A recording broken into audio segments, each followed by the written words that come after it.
안녕하세요. 끝까지 보면 도움이 되는 마주마TV입니다. 이제 올 한 해도 얼마 남지 않았습니다. 2달 뒤면 새로운 한 해인 2024년이 시작됩니다. 한 해가 마무리되고 또 다른 새로운 한 해 시작을 앞두고 정부에서 발표되는 다양한 소식들이 있습니다. 내년에는 올해와 다르게 정부 지원을 확대하기도 하고 기존에는 없었던 정책이 시행되면서 지원을 못 받으셨던 분들이 새롭게 지원을 받게 되기도 합니다. 이처럼 시간이 지나면서 정부 정책들은 조금씩 바뀝니다. 오늘도 내년부터 달라지는 소식을 전해드리려 합니다.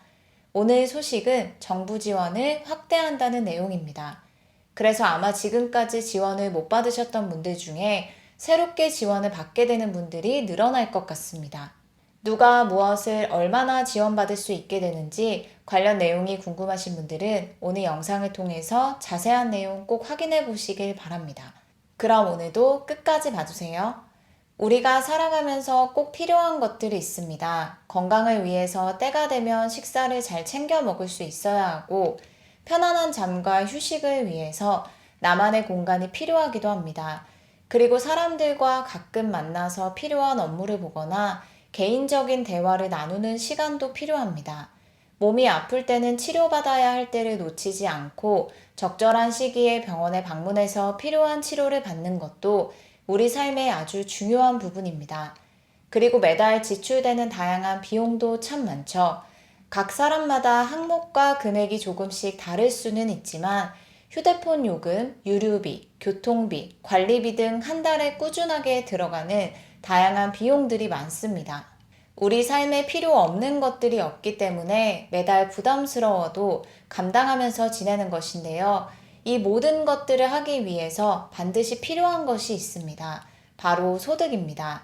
취업을 해서 직장을 다니거나 본인이 개인적으로 사업을 운영하던 일을 함으로써 소득이 발생해야 삶에 필요한 영역들을 채워가면서 지낼 수 있습니다.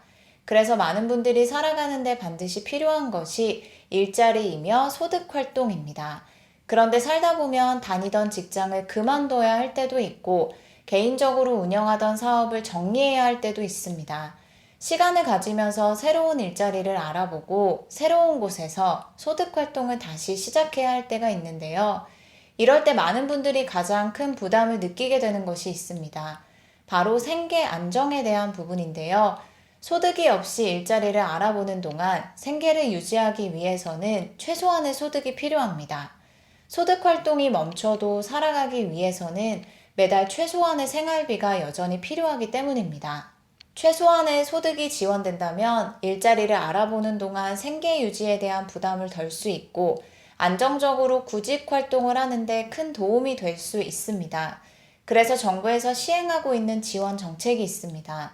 구직자에게 생계를 위한 최소한의 소득을 지원하는 제도로 6개월 동안 50만 원씩 지급하며 만약 부양가족이 있는 경우라면 더 많은 금액을 지원받을 수 있습니다.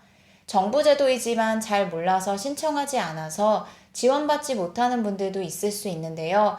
영상을 통해서 처음 알게 되신 분들 중 해당되신다면 꼭 지원받아서 생계 부담을 조금이라도 덜 수 있으시면 좋겠습니다. 6개월 동안 50만 원씩 받으면 구직 활동을 하는 동안 최대 300만 원의 소득 지원을 받게 됩니다. 그리고 부양가족이 있다면 부양하는 가족 1명당 10만 원씩 매월 더 추가로 지원받을 수 있습니다. 부양가족으로 받을 수 있는 최대 추가 지원은 월 40만 원입니다. 즉 최대로 지원을 받는다면 매월 50만 원에 40만 원을 더해 90만 원을 지원받게 되고 6개월을 모두 지원받으면 540만 원의 정부 지원을 받게 됩니다. 해당 정부 지원은 국민취업지원제도의 구직촉진수당인데요. 그동안 구직촉진수당에 대해서 들어보신 분들도 계실 거예요. 내년부터 구직촉진수당 지원이 확대됩니다. 개정안이 새롭게 시행되므로 그동안 지원을 받지 못했던 분들도 지원을 받게 될 것 같습니다. 어떤 지원이 새롭게 확대되는지 설명드릴게요. 구직촉진수당을 받으면서 소득이 발생하는 경우가 있습니다. 국민취업지원제도에 참여하는 과정에서 구직촉진수당을 수급받는 중에 소득이 발생할 수 있는데요. 그동안은 월 소득 상한액을 넘는 소득이 발생했을 경우 구직 촉진 수당 지급이 중단되었고 지급 중단이 3회 발생하면 수급 자격이 박탈되고 취업 지원 서비스 제공도 받지 못했습니다.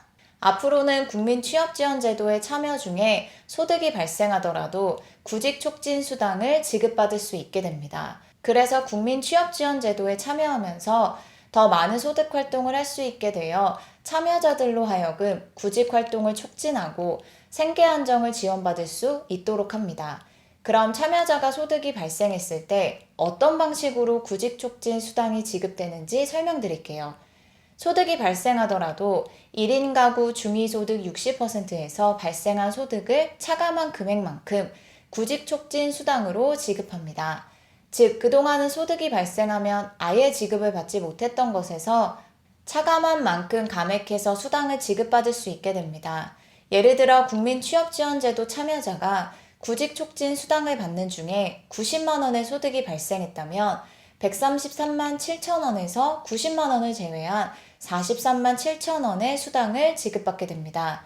그래서 앞으로는 소득이 발생한 분들도 감액해서 지원을 받을 수 있게 된다고 하니 이 점 꼭 잘 기억하시면 좋겠습니다. 그리고 국민취업지원제도 관련 추가로 달라지는 소식이 있습니다. 국민취업지원제도는 15세에서 69세인 분들이 참여할 수 있습니다. 그리고 그중 참여 가능한 청년의 연령은 18세에서 34세인데요. 참여 가능한 청년 연령이 대폭 낮아집니다. 기존 18세에서 34세에서 15세에서 34세 이상으로 확대됩니다. 병역 의무 이행으로 취업 준비에 공백 기간이 생기는 점들을 반영해서 34세에서 현역, 부사관, 장교 복무 기간을 최대 3년 추가합니다. 그리고 거짓, 부당한 행위로 반환금, 추가 징수금을 납부하는 사람에게 지급받아야 할 구직 촉진 수당이 있다면 반환금, 추가 징수금에 충당할 수 있도록 합니다. 오늘은 내년부터 달라지는 정부 지원 정책에 대해서 살펴봤습니다. 국민취업지원제도 중 일부 달라지는 점에 대해서 안내드렸는데요.